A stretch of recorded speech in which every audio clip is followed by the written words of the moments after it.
Mi gente linda, yo soy Marcela García Caballero Yo Mirela Caballero, la mamá de Marcela García. y este es nuestro podcast La Joya de la Corona. ¿Cómo es que se dice, mami? Podcast. Muy bien. Aprendí de la Después lección. de 10 episodios, Mirela Caballero finalmente sabe decir qué es lo que está haciendo. Podcast. Decía podcast, mejor dicho, le decía a todo el mundo otra palabra y yo, muy bien que nos va a ir. Todo le cambiaron los nombres, todo es en inglés para que se oiga bonito. Tampoco. Pero bueno, mami, hoy en este episodio vamos a hablar de un tema que yo sé que a ti te va a gustar muchísimo. A ver, Digamos que, bueno, estamos en el mes de la mujer, pues ya pasó marzo 8, que es el día donde se conmemora el Día de la Mujer. Pero pues obviamente en marzo se habla mucho sobre la mujer, el poder que tenemos, que todo lo podemos hacer, que todo lo podemos lograr. Y a mí se me vino a la cabeza un comentario que hace poco tú me decías, y es que a ti mucho más que a mí, y eso es lo que venimos a hablar hoy, te tocó una etapa donde esa idea de que las mujeres podemos con todo, somos todo, también significó como eh, ponerse un balazo en el pie. Digamos que fue como enterrarse un cuchillo. Y yo quiero que hoy lo hablemos así sin tapujos sobre cómo fue tu experiencia como mujer trabajadora y que lo vayamos como desmenuzando. buen tema. Muy buen Muy tema. buen tema. El Día de la Mujer es como el Día de la Madre. Ajá. Todos los días. Todos los días. Entonces, quiero comenzar diciendo que para nada me arrepiento de haber sido una mujer trabajadora. Claro. O sea, quiero comenzar por ahí para no malinterpretar lo que vamos a decir. Esa generación que alzó las banderas y dijo, no más la mujer estigmatizada para solo tener hijos y estar en casa. Vamos a trabajar, pero nos vamos a preparar, porque antes ya venía la lucha, pero las mujeres no habían tomado 100% la decisión de ir a la universidad, de prepararse, de buscar verdaderamente salir de la universidad y trabajar, porque muchas llegaban hasta cierto punto, Claro. hasta llegaban a ser profesionales, pero cuando ya llegaban a la casa se les desbarataba toda su teoría y continuaban en la misma era de sus padres. Para mí, inclusive, estudiar significaba que yo debía irme del yugo de mi familia, de mi padre, para poder sentirme que verdaderamente iba a hacer algo por mí misma. Pero mi familia era muy conservadora y no quería que yo me fuera de Barranquilla. Y yo escogí en parte mi carrera porque me decían que yo servía para eso, que era el derecho, que tenía todas las actitudes y me gustó mucho la idea porque esa era una carrera que no había sino una universidad en Barranquilla y que yo sabía que si decía que iba a estudiar derecho, me iban a dejar ir a Bogotá. Claro. Me fui a Bogotá, estudié mi carrera muy consciente, muy dedicada a mi carrera y todo, y terminé la carrera. Cuando llegué, bueno, y me caso, ahí viene la parte donde ya vamos a hacer entonces el doble papel de madre, educadora, esposa y además profesional exitosa. Porque tampoco es que vamos a trabajar sin tener éxito. Lo que queríamos precisamente era demostrar que éramos capaces de ser tan exitosa o más que los mismos hombres. Claro. Incluso tuve que tener un poquito yo de inteligencia con relación a a mi esposo, a quien había escogido de la misma edad, de la misma universidad, de la misma clase, de la misma profesión. Y dije, yo debo parar un poquito, dejar que él se impulse y cuando él esté bien impulsado, yo comienzo. Entonces comencé, Claro, porque era la época donde era todavía, o sea, si todavía a no él era, le iba menos que a ti, entonces era un problema. era un problema. Donde la mujer le fuera mejor que al hombre, ahí también había un problema porque había un tema de autoestima, De de machismo. machismo, de Ajá. machismo como lo hemos tenido siempre y lo reconocemos. Y comencé a hacer primero pasitos suaves y hasta cuando ya me empoderé, ya vi que él iba mucho más adelante que yo y comenzamos la etapa prácticamente después de tener a mi primera hija, Claro. Laura, fue cuando yo comencé el impulso. Mientras tanto fui poquito a poco. Y quiero decirles que ahí entonces entendí que nos habíamos metido en un tremendo rollo. O sea, y que sí, viéndolo bien, nosotros nos volvimos unas superhéroes, Sí. unas superhéroes. Imagínense lo que era. Yo no podía quitarle tiempo de mis hijos porque además si no me convertía en una mala mamá y eso sí no me lo podía permitir porque eso es lo que me habían inculcado en la vida de que uno tenía que ser una buena mamá, una buena esposa, una buena hija. Entonces yo eso no podía dejar de cumplirlo. Entonces me tocaba porque hay que estar además bien puesta para el marido y para sí misma porque así era como le presentaban a uno antes. Decía, la mujer siempre tiene que estar bien porque ellos van a trabajar y allá encuentran vida y tiene que estar todo el día bien aunque estés en tu casa. Eso era lo que decía mi mamá. Entonces, pues había que mantenerse también porque no nos podíamos poner gordas como las mamás de antes, que después de que tener 7 hijos, 6 hijos, 5 hijos, que iban a pensar en una dieta, ni un ejercicio, ni mucho menos. Eso no estaba ahí. Pero ya nosotros entonces habíamos tenido ya un nuevo enfoque y es que además de mujer, además de preparada, además de trabajadora, teníamos que estar bien físicamente y estar bien presentada para el público, porque eso no solamente era para uno, sino que si tú llegabas a tu oficina tenías que estar bien puesta. En conclusión, para poder resumir un poco, a ti entonces, cuando luego de tener a tus 3 hijos, te enfrentas a tu realidad que ¿Cómo era la vida entonces? Me levantaba a las 4:30 de la mañana para poder ir a hacer ejercicio y estar lista aquí a las 6 de la mañana, despertar a los hijos, llevarlos al colegio, llegar a la oficina, empezar el trabajo de oficina. Corre, corre y corre. Ahí venía la correndilla todo el día, porque tenía que correr, porque si me llamaban del colegio tenía que correr, porque tenía que hacer mercado, tenía que correr, porque la casa tenía que estar perfecta, tenía que correr por todo. eso es algo que yo, digamos que quiero hacer una salvedad. A mí me tocó, obviamente, en esta sociedad machista, a mí me tocó exigirle a mi mamá, y nosotros le exigíamos a mi mamá que fuera mamá presente, mamá que fuera a los cumpleaños de colegio, nos resentíamos que porque no llegaban los recitales, nos resentíamos si alguna cosa, pero a mi papá no. Es decir, No. a ti te tocaba hacer todo porque mi papá fue un muy buen papá, fue un papá presente, pero era los papás de la época. Es decir, mi papá nunca en la vida hizo un mercado, ni se metía como en las cosas de la Te voy a casa. decir de las cosas que nunca hicieron. No hacían un mercado. Tú no podías decirle al esposo, mira, ve haciendo el mercado mientras que yo Ni hago al tal sol de cosa. hoy, todavía se vuelve un 8. O se vuelve un 8. No sabe hacer un mercado. Los hombres no iban con nosotros a ver la ecografía ni acompañarlo al ginecólogo. Eso de que hoy en día yo veo papá y mamá, a mí no me acompañaron. Para nada. Eso no se usaba, veía. eso no se veía. Los hombres no iban a los cumpleaños de los niños. No, o sea, los cumpleaños del de uno sí, Sí, pero no los cumpleaños de los a menos amiguitos. que fuera un cumpleaños fin de semana, ellos no iban a nada de eso. Yo, por ejemplo, llegaba casi siempre al final del cumpleaños.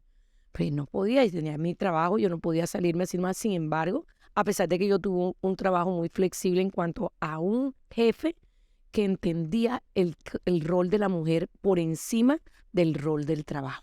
En eso sí tuve mucha suerte. Y la otra suerte que tuve para apoyarme en esta etapa de supermamá, de super trabajadora, fue tener una gran mamá como la tuve yo y que me apoyó muchísimo, mientras en aquellas ausencias en que yo definitivamente no podía estar. Porque uno no le podía decir al jefe, mire, yo no me puedo ir para Bogotá mañana porque mi hija tiene un show en el colegio. Y hay que ver lo que mortificaba un show en el colegio. Sí, yo creo que... Tengo hasta una anécdota. ¿Cuál? Nosotros estábamos de viaje y a ti te nombraron como hacían en Navidad, el show de Navidad, El Christmas Show. tú eras central, como siempre tenías su papel estelar. Y entonces me llaman y me dicen que vas a salir en eso. Y me dice Augusto, bueno, pero entonces mandemos a tu mamá, mandemos a no sé quién. Y dije, no. Yo prefiero perder plata hoy con tener que devolverme en la mitad del viaje y no pagar el psiquiatra y psicólogo de Marcela por siempre. Tú sabes lo que es que nosotros estemos ahí, que no estemos ahí en un momento para ella tan importante. Me dice, tienes toda la razón. Y nos devolvimos para ir al Christmas Show. No, o sea, digamos, yo no estoy diciendo que tú hayas sido mala mamá porque no.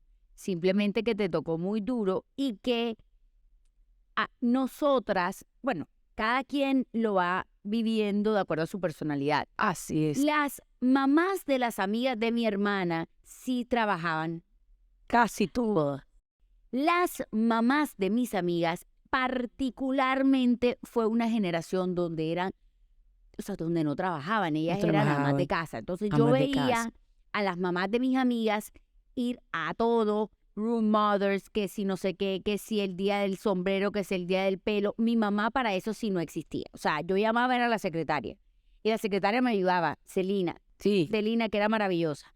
Y la secretaria me ayudaba, o si no, mi tía Lili, que era la mamá de mi prima hermana, Yo me tenía que apoyar, es que que no te entienda, alcanzaba en verdad el tiempo para todo. ya no me daba para... Y además, lo que sí voy a decir era que yo, en cambio, todos los resentimientos que yo tenía, todos se los achacaba a mi mamá, pero jamás en la vida a mi papá. Porque yo en mi cabeza, como yo estaba acostumbrada a este sistema, a esta sociedad, a que tampoco uno veía a los papás de ninguno Porque en las nada. mamás de tus amigas eran las que estaban presentes Y también. los papás no iban a nada. O sea, es decir, uno no veía al papá en ese tipo de cosas. Entonces, como uno no veía al papá, yo nunca le exigía a mi papá que por qué se iba tanto de viaje. No.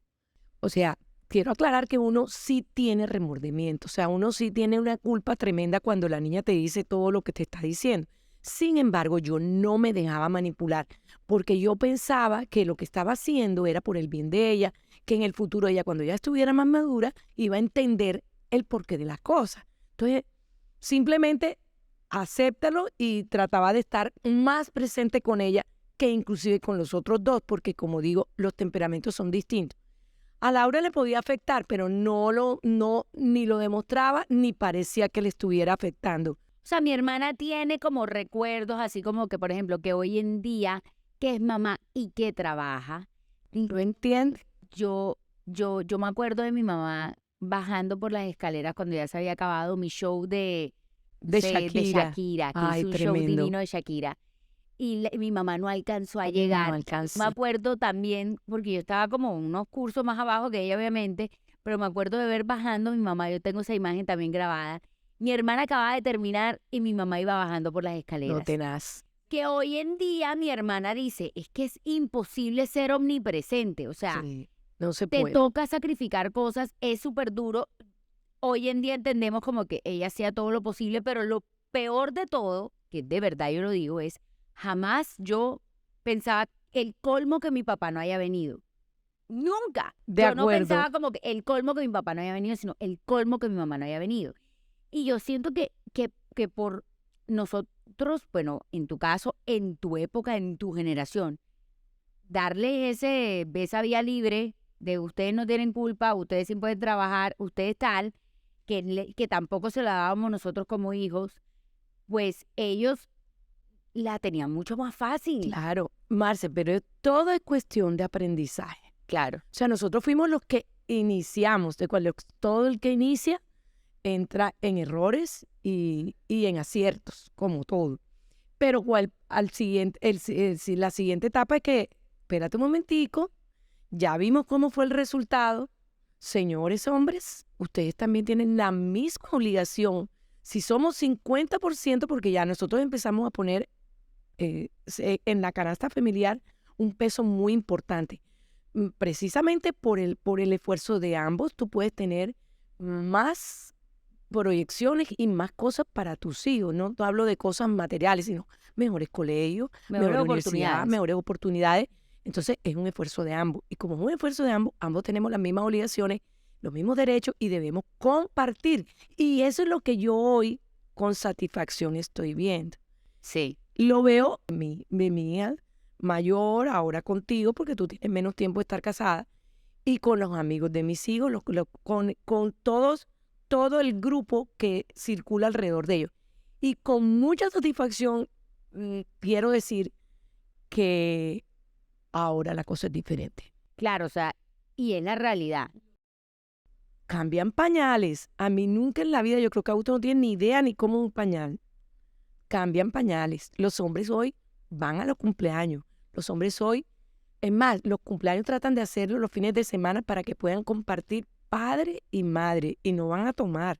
Van verdaderamente A ayudar. compartir, a ayudar a montarlo en lo que vayan a montar en la recreación y a ser parte de ese momento tan importante porque, como decíamos nosotros, no es la cantidad, sino la calidad.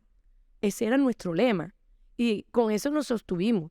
Pero es que esa cantidad la decíamos así porque es que la calidad era imposible si no era con poquito tiempo. Y además, mami, o sea, a ti, ya viéndolo en retrospectiva, no te tocó un 50-50, te tocó un 70-30. A mí me tocó un 70-30. Yo 70-30, es decir, llegaba, les quiero decir, y que sé que es lo mismo que van a decir muchas que estuvieron en la misma etapa, en la misma situación que yo. Yo llegaba después de un largo día, porque empezaba a las 4 de la mañana, hasta las 6 de la tarde. hasta las 6 de la tarde, porque afortunadamente en ese momento era 8-12, de 2 a 6. Ahora tienen, bueno, de eso hablaremos después de que tienen ese beneficio de la virtualidad. Pero yo llegaba a las 6 de la tarde o corriendo para estar con mis hijos, para ver qué tenían para el siguiente día, para ayudarlos en las tareas. Bueno, no tuve que ayudar mucho porque como no sabía inglés, entonces ellas hacían sus cosas solo. Pero sí estar monitoreando de que verdaderamente se diera el proceso de uno llegar a estar con los hijos. Luego darle la comida, que todo el mundo a dormir. Y después de dormir tenía que sentarme a hablar entonces ahora sí como Sí, a tener pareja. un tiempo de pareja. El tiempo de pareja, de hablar con qué pasó en el día. Cosa que creo que es de las cosas muy por rescatar, pero muy importante para el matrimonio. Y hoy me convenzo más de eso. El poder tener algo diferente que hablar con el esposo que no sea exactamente de cosas triviales, sino de lo que pasó en el día, de cómo lo ves tú, qué quieres hacer, para dónde vas, etcétera. Entonces, eso también reconforta la unión Pero bueno, o sea, matrimonial. digamos que el punto de todo esto es, porque a ti te encanta irte por los lados, ya empezaste a hablar Porque del por un lado, lado, ¿no? Esa parte de, porque no todo era No, malo, lo que te no todo era malo. No, lo que trato de decir no es que obviamente que no todo era malo. Lo que pasa es que mientras a ti te tocaba todo eso y te tocaba a ti y te lo exigía él a ti, porque también mi papá nunca en la vida le dijo no a un proyecto profesional de mi mamá, pero sí exigía, sin decirlo así a voz populi, pero sí esperaba que todo estuviera en la casa perfecto. Así Porque es. como dices tú, jodía, sí jodía. Que la casa tenía que estar bonita, que todo tenía que estar perfecto, que mi mamá tenía que estar perfecta, o sea, Que hay una comida, entonces mira, la comida, yo nunca dije que no ni a un desayuno ni a comida porque tenía una actividad social fuerte por su fuerte, trabajo. ¿no? Y ustedes eran, la verdad que ustedes siempre fueron como socialmente muy activos, o sea, mi mamá le tocaba todo, y hoy en día, obviamente hay casos, hay gente que no se va a sentir identificada con esto, pero hoy en día a uno le dieron un nombre distinto. Sí. Y si no te lo dieron distinto, pues empieza a educarlo distinto. Ey, ahí está la clave del asunto, porque igual no es que Augusto fuera simplemente diferente a los demás. No, era Todos igualito a todos. eran igual. Todos los papás de mis amigas Todo, eran y iguales. eso lo entendíamos nosotros como que lo natural era eso y a nosotros nos tocaba esa parte que de pronto había días en que yo decía, oye, nosotros nos metimos en un enredo. O sea, nos toca todo, nos metimos a estudiar, nos metimos a hacer y que iguales a los hombres y ahora resulta que ellos Que se hacen quedaron con la mejor 70-30. parte. Quedamos 70-30, así fue. Ajá. Hoy en día no, hoy en día el que no es, pues la mujer lo vuelve. Porque yo te digo que yo veo uno que natural lo hacen y otro aprendiendo poco a poco, pero terminan haciendo muchas cosas que antes no lo Sí, hacían. como dices, Y tienen que feliz. cambiar pañal, tienen que llevarlos cargados, tienen que ayudar con las Coge cosas. el o sea, morral, tráeme acá, sube aquí, o sea, es un trabajo de equipo. y de 50-50 en el sentido de que a lo que mi hermana no puede ir, David va, a lo que David va, mi hermana va. Así O es. sea, como que sí, porque los dos trabajan y los dos se tienen que dividir. Y yo para rematar, como mi esposo tenía que ir mucho a Bogotá, entonces a veces yo tenía que hacer todo aquí porque él no estaba. Claro. Porque sí, sí te digo, de algo sí, Augusto era un hombre muy presente, estaba muy pendiente de que No, y esas él, ponte cosas tú, era eran... el que jugaba con nosotros, cosa que tú no eras tanto así. Él tenía unas cosas que mi papá hacía unas cosas, por ejemplo, por nosotros y como jugaba de una manera con nosotros y hacía unas cosas con nosotros que tú no hacías, pero la realidad es, a mi papá le tocó la tarea de la educación mucho más fácil que lo que te tocó a O sea, ti. yo le decía, por ejemplo, llévalos al mar o llévalos a la piscina, porque esa parte a mí no me entusiasmaba. Yo me quedaba acá esperando para que él hacía toda esa actividad. Y todo Eso lo que era sí, parques y vainas era más mi papá. todo ese fuego le encantaba y ellos disfrutaban mucho por sus papás en eso, por eso no le exigían, porque como era la parte bonita, No, además, no, a él era le la tocó todo parte lo rico, bonito. Mi papá era el chévere. O sea, la realidad es que el rol de la mamá era bastante complejo porque era la cantaletera, era la que uno resentía, era la que uno le exigía, era la que uno tal. Y encima tenía que trabajar sí, porque además porque querías, uno escogías trabajar. utiliza una segunda instancia, entonces cuando ya yo no podía con esta niñita, sobre todo con ella, entonces, Augusto, ve tú, entonces él ya llegaba un poco más tranquilo y podía conseguir más de lo que yo podía conseguir, pero en conclusión yo digo que todo pasa por algo y que todas las etapas son así. Yo me siento muy feliz de haber podido realizarme profesionalmente y además haber sido una gran mamá y haber hecho todo lo posible para que ustedes crecieran y para que ustedes fueran grandes y porque siempre dije, nosotros tenemos que prepararlas tanto a las mujeres como a los hombres para que fueran unos buenos prospectos y para que se ganen su vida como se la deben ganar. Eso de que esperar que nosotros les demos algo, nanay, nanay. Ustedes ya cumplimos con ustedes y ustedes son los que les toca ahora echar para adelante. Y en conclusión, porque sí hay que concluir con este tema Yo en voy a particular. concluir, voy a decir, eduquen a sus esposos si no llegaron con la condición de la colaboración mutua y de ser 50-50. Sí, exacto. Hay que educar a los hombres y quienes tengan hijos, edúquenlos bien para que sean hombres útiles en todos los aspectos. Así es. Porque voy a cerrar con algo. Mi mamá toda la vida me dijo que como ella le había tocado así, decía que como yo no era hacendosa y yo no sabía cocinar y yo no sé qué, cómo me iba a casar bajo esas condiciones. Y me encontré uno hacendoso que le gusta cocinar, que le gusta estar pendiente de la casa. Así que bueno, Pues qué ese es bueno un que caso, no, qué bueno que las generaciones No, cambiaron. pero fíjate que eso es parte de lo que estamos diciendo. Claro, Ese es un nuevo concepto de cómo debe ser la pareja cuando el uno tiene una fortaleza y el otro tiene una debilidad y que se complementen sin que lo uno tenga que ser malo, ni bueno, ni lo perfecto, ni nada. A mí me parece fantástico ese matrimonio, como me parece fantástico el de Laura. exacto. Muchas gracias, Claudia Chams, por tenerlo tan bien criado. Y bueno, con este mensaje terminamos este capítulo. Muy chévere, ¿verdad, mami? Chévere, chévere. Y mi gente linda, nos vemos en una próxima ocasión.